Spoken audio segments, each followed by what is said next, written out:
Okay, so another question that I had along the same lines as talking about, the diversity thing is, do you think that comic book publishers, both the big two and maybe even some of the indie stuff that's out there, do you think they've done a really good job of presenting solid, strong female characters?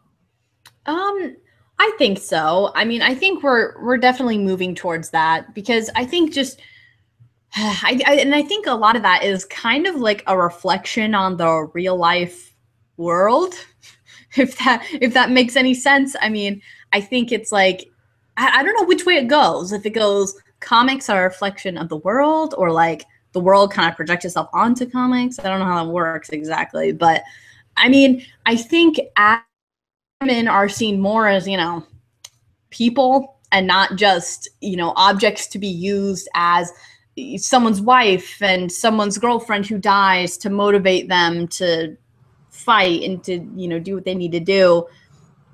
I think Right. they're kind of establishing now a world where anybody can be a superhero, regardless of age or gender or race or anything like that. But as far as like the female heroes go, I think they're doing a really good job personally. I mean, I don't think it's necessarily up to the same. I mean, so like look at the members of like Justice League.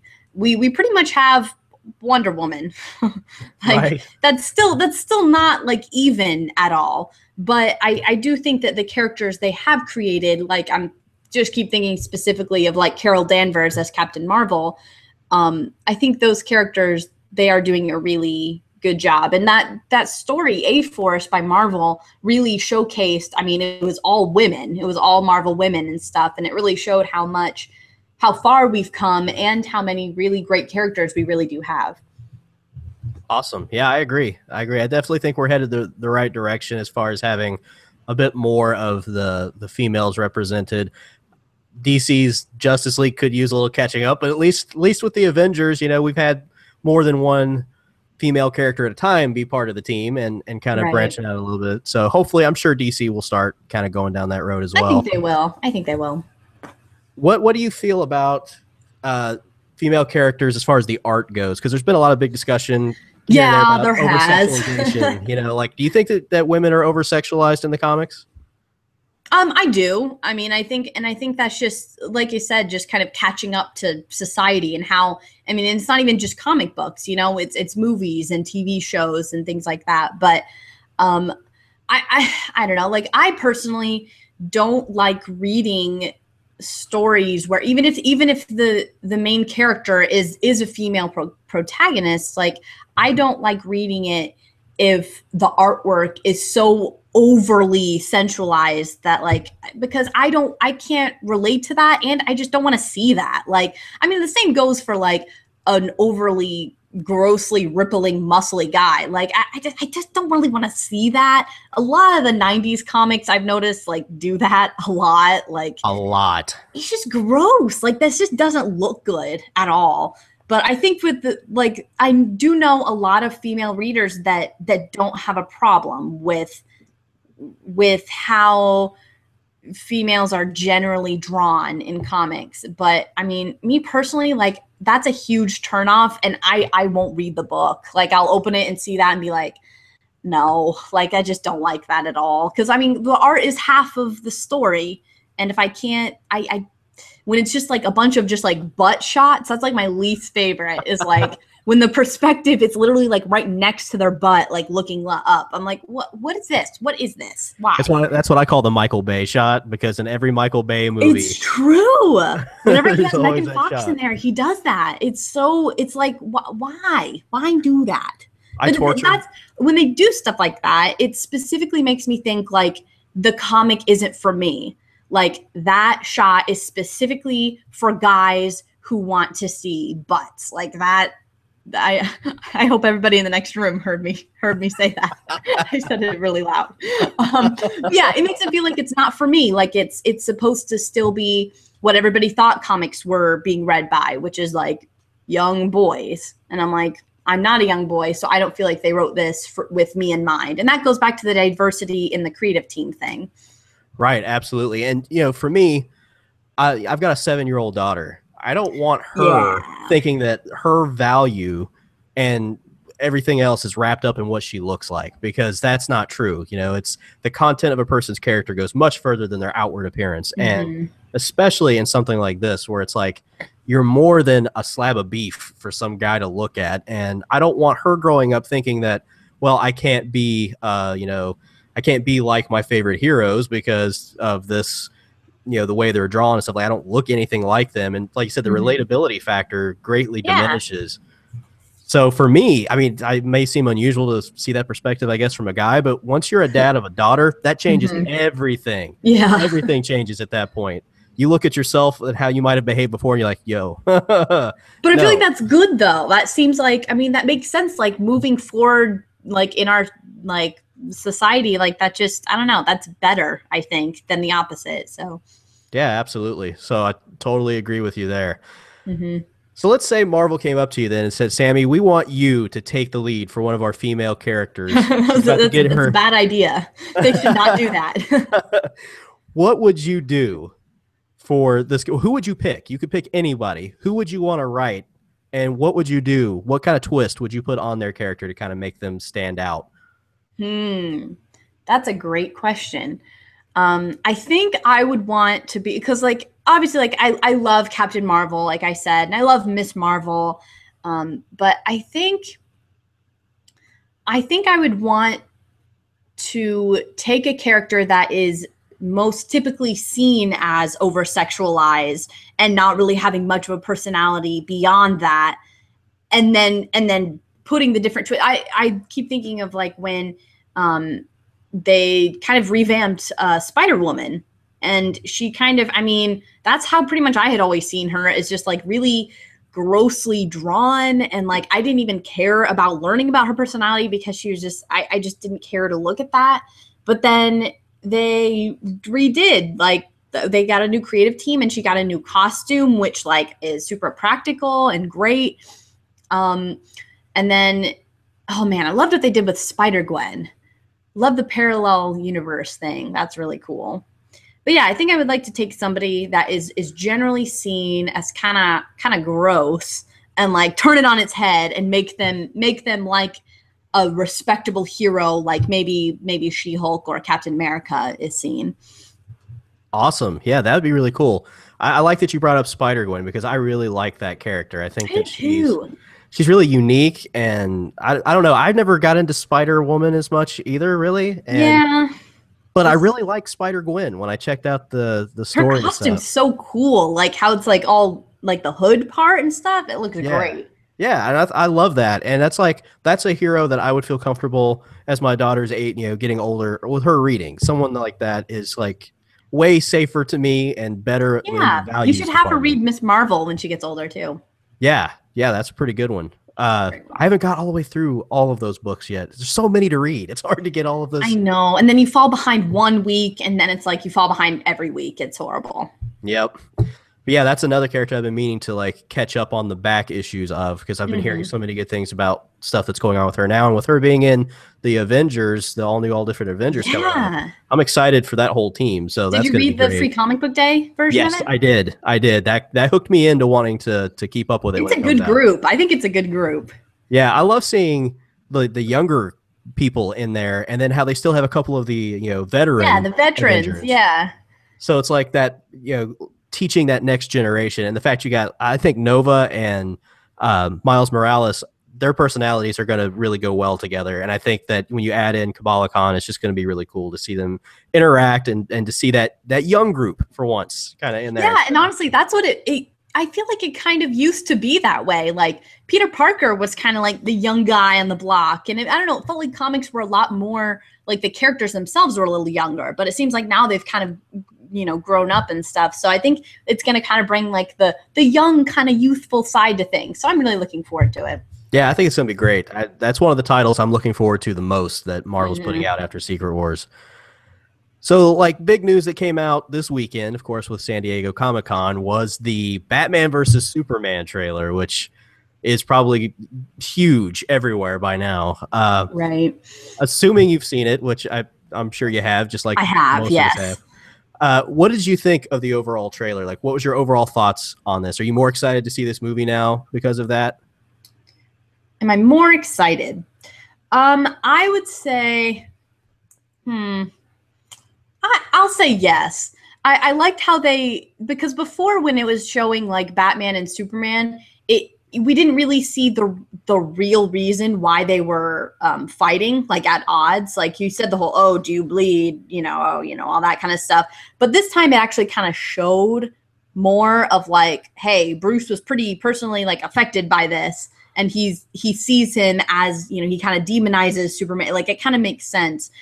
So I liked, I did. Oh my gosh. Well, I got to see Wonder Woman, which was really exciting. Very. That looked really, really good. I liked that. How do you feel about Lex Luthor in general, or specifically Jesse Eisenberg? Well, that was the one part of the trailer I didn't like. Was Jesse Eisenberg as Lex Luthor. I didn't like that casting from the get-go. I didn't either. I thought for sure, though, that maybe he would surprise me. I was like, I'm probably just overreacting. I'm having one of those fanboy moments or something. So I'm just going to chill out, wait till I see something. Then when they released the teaser and I heard him utter that one line barely in the background, I'm like, this is Jesse Eisenberg doing Jesse Eisenberg, not Jesse Eisenberg doing Lex Luthor. I cannot stand that hair. Like, it probably is supposed to be obnoxious. Like, I'm probably supposed to be annoyed by it, but like, I really hate it a lot. It's the worst wig I've seen in a movie. And with a movie with this kind of budget. I know. That's what I don't understand. Like I said, it has to be intentional then because it's so horrible. But I think when he will be bald, I think it will be a lot better in general. Yeah. I think that'll improve some, especially the look. Because right now he just looks like an angry hipster. And that's about it. Like there's no real depth to that. It seems weird seeing Lex Luthor that way. Because you're supposed to believe this is like the most diabolical genius ever. And I'm like... He's also super young as well, which I'm not a huge fan of. Like, because I like the idea of him being like a big businessman type thing. He is smart, which, I mean, you could be that smart at any age, I guess. But like, I don't know. I just still see him as like basically everything else he's been in, like Social Network and Zombieland and stuff like that. So I'm having difficulty seeing him as Lex. Yeah, that was the one thing, like that whole scene with the red capes are coming. I'm like, first off, what does that even mean? And second, what does that have to do with anything? And it's said so annoying that you're just like, what is the deal? But the thing is, I think if it had been said by a different actor playing Lex, I think it would have felt more impactful. I don't know. I think it was just him that made that line sound weird. Imagine Bryan Cranston saying that line. That impactful. Yeah. I mean, that would have been, and he wanted to do the role. I'm like, don't tell me that. That's horrible. Walter White was basically the poor man version of Lex Luthor. What is wrong with you people? You had the perfect thing right there. So yeah, I wasn't too happy with Lex. It's been something that I've not really been a big fan of from the get-go, but they confirmed my suspicions with this trailer with that. And I'm like, but I mean, maybe we should still wait till the actual movie comes out because we don't know. We haven't seen him bald quite yet. So yeah, maybe he turns diabolical. Yeah, they might just be keeping him kind of weird like this at the beginning. And then by the end, he kind of embraces what he's really going to be. I like how you said keeping him weird. I think he already just is there. I think. yeah, it's true. So like both Batman versus Superman Civil War seem to deal with some pretty similar themes, and they're both coming out next year, not too far apart from each other, really. And the main themes it seems to deal with, one of the overarching one is responsibility for damage that superheroes cause during these big battles that they have. But also, I like how in both stories they are basically taking two different ideologies and just kind of putting them at odds against each other. Because you got in Superman, Batman versus Superman, you got Superman on one side who thinks Batman is a lawless criminal and who's doing everything wrong, and then you have Batman who sees Superman as the same kind of threat, only on a global scale. So you have these guys who look at the world in very similar ways, but very different ways, and they kind of have different beliefs about what's the right way to help people and be a hero, and what's the wrong way.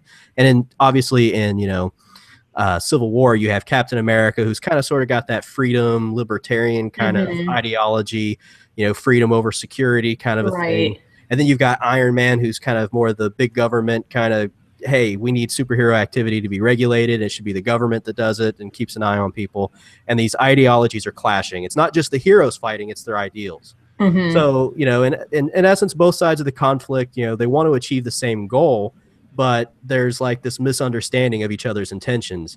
Do you think that kind of reflects what's going on in our own like country right now, like culturally and even maybe politically somewhat? Yeah, I mean, I think that's actually really cool that they're taking like such a realistic like side of it, because I think if superheroes like that really did exist, and like Superman and Batman, they existed in our own world, I think that those two sides of the coin there, like, I think that's what people would be fighting about. They're like, are they good?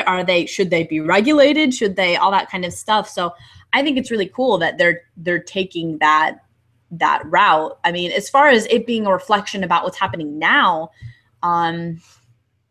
we don't quite have the threat level of supervillains quite yet. Right.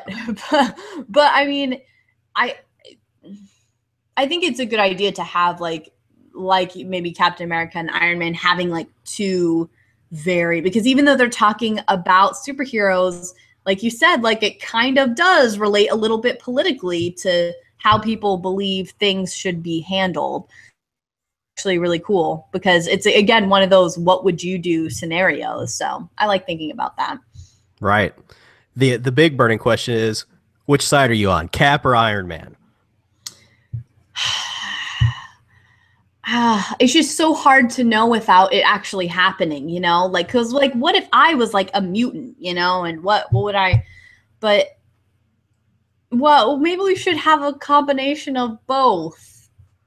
Maybe. I don't know. Like they could be, I mean, I think it makes sense to kind of keep tabs on people who are have dangerous powers, because people aren't really inherently going to make the right decision all the time. So, but on the other hand, it's like, how would we possibly do that? How could we possibly find a way to track everybody who has those powers, you know? So, I mean, I think Captain America, I mean, that's great that he's like wants to protect freedom and stuff like that. But I don't see how end up being a good thing. Like, I don't see any good coming from that. It just seems like something horrible would happen that we'd be blindsided by. I don't know. I don't know what do you think the situation is? I think that there's a way to do both without violating the principles on either side there. I mean, it's obvious when you've got some, you know, the public safety in mind, something has to be regulated, but perhaps it doesn't have to be at the top of the food chain, like where the government runs them. Maybe there could be a way that states could create something, or even the heroes themselves create like organizations that are designed to oversee their activity, and that they report that activity to, like, you know, the governing board or whatever, to, you know, where that's the state, you know, like the state Congress or whatever. And that way they can keep accountable, and that there's laws created to help govern that activity. But still, the ones who are in charge of police, it's like local police. For the most part, you know, obviously local police are in charge of themselves, and most police departments do a pretty good job of doing that. But there could be some better oversight. Obviously, there's always room for improvement everywhere. There's nothing ever perfect. I think that would be a way to solve both problems without necessarily taking away any freedom, and without letting people just run wild. Because, like you said, people with powers, that's not like the things we have here. That's a whole other like big level of threat, you know, and danger to consider. So when you've got that many people who have that kind of power that could, you know, have devastating consequences, there has to be some level of oversight. But I think it's just as dangerous to put it in the hands of a politician as it is, you know, to do it the other way. I think it should be the other heroes that oversee it, because if something were to go wrong, like you said, like the police govern non-superhero people, and then superpowered people govern the other superpowered people, because how are they going to stop them otherwise? The government isn't equipped to handle that. So there needs to be a specific group of people who are assigned to do that. Yeah, and that's exactly what I was thinking, was having the superheroes more or less police themselves, but have them responsible to some kind of committee or something where they have to give Sure. updates and be held accountable. Or And there's like a separate court for moral, issues and stuff like that. right, exactly. So that can be in there. I definitely don't want a superhero to be a government employee because I just see that going bad. No, definitely not. So I mean, that's what the Civil War comic book really, like, that was Cap's big issue. It was not just the taking off the mask, but well, sooner or later they can tell you who the bad guys are, and what if these people aren't really bad? Mm-hmm. So I understand where he's coming from there. So I don't know. It's one of those things that I do think it's a little bit of both of those combination of ideals, and I think there can be a balance struck. I don't know if that's the direction Marvel's going to take with it. Who knows which direction they're going to go with? I don't know. They like to take like from the original source material, but then usually like around the end time, they like to really throw you for a curve. So I don't know what they're going to do. Yeah, it's going to be interesting. I can't wait to see both of the movies. I think they're going to be really, really good. Thinking about that Batman versus Superman trailer, did you catch the Joker reference in there? Oh, that was written on his suit? It was actually Robin's suit. Oh. I wasn't. Yeah. I was just trying to read it. I was like, "What does that say?" I didn't even notice that was Robin's suit. Yeah, and there's a lot of speculation that that's Jason Todd's suit, and that would make sense. Yeah, that was a reference to the Joker taking out Jason Todd. So, yikes. Yeah, I was like, they're really going dark with this. I'm kind of shocked that they're actually going that dark and gritty with it, but I like it. I like it because it's vastly different from what Marvel is doing. It's like my thoughts exactly. Yes. So many people fight over that. It's like, guys, do you not understand that there's something now for everybody? Yeah, you can like both. It doesn't have to be Marvel versus DC. It can be Marvel and DC. Like, it doesn't matter. I know, like, I enjoy books from both. So why would I limit myself just because I want to, appear loyal to a brand? It's like, exactly. Guys, I'm cheating myself. I don't want to cheat myself out of enjoyment. So that's right. Yeah, I thought that was really interesting, and I'm wondering. I haven't seen anything yet. I haven't seen an official trailer or anything, but I've heard that the trailer from Comic-Con for the Suicide Squad shows Jared Leto's Joker, and he's pretty crazy. Oh, yes, I did see that. I did see. It was from somebody's stupid camera phone. It was awful quality, but I did see it. Is he as disturbing as people describe? Yeah, I mean, especially like the last line, like he gives in it, like before it shows the logo of Suicide Squad. I mean, it's pretty disturbing and creepy, but I mean, I'm still kind of undecided on his new look with the tattoos and teeth and stuff. So that kind of took me out of it for a second because I'm like, oh, okay, that's still Jared Leto, but I don't know. Yeah, I don't care much for the look really, but if he can put on a good performance, I can at least overlook it. Yeah, sure. So yeah, I'll reserve judgment for the actual movie, and we'll see. We'll see. Definitely. So I got one final question here. Alrighty. What advice do you have for new readers that would help enhance their reading experience? I think the best advice that I could give would be to not read what you think you should be reading, like what everyone like expects you to, but to actually read what you want to read and to just keep trying a bunch of stuff. Like you said, not limiting yourself to just like, oh, just Marvel. Like I've seen Guardians of the Galaxy, so I'm only going to read Marvel. I mean, I would just read a bunch of different stuff to see what you like, because maybe it ends up being that you read some superhero stuff and you realize that's not what you like, and then there's so much other stuff, so many other genres like horror or sci-fi and stuff that you could get into. But I just hate seeing people get bogged down with thinking that they should be reading Batman just because it's Batman and you should be reading it. But if you don't actually enjoy it, then don't read it. Just read what you want to read. Right, exactly. Good advice. I try. Well, that is going to do it for this edition of Digging Deeper. I hope you guys enjoyed the show. Thanks for coming, Sammie, and doing this. This was fun. It's a good conversation, good discussion. Yeah, I appreciate you having me. Thanks. This is great. Yeah, no problem. So why don't you go ahead and tell folks one more time where they can find you on YouTube and social media stuff?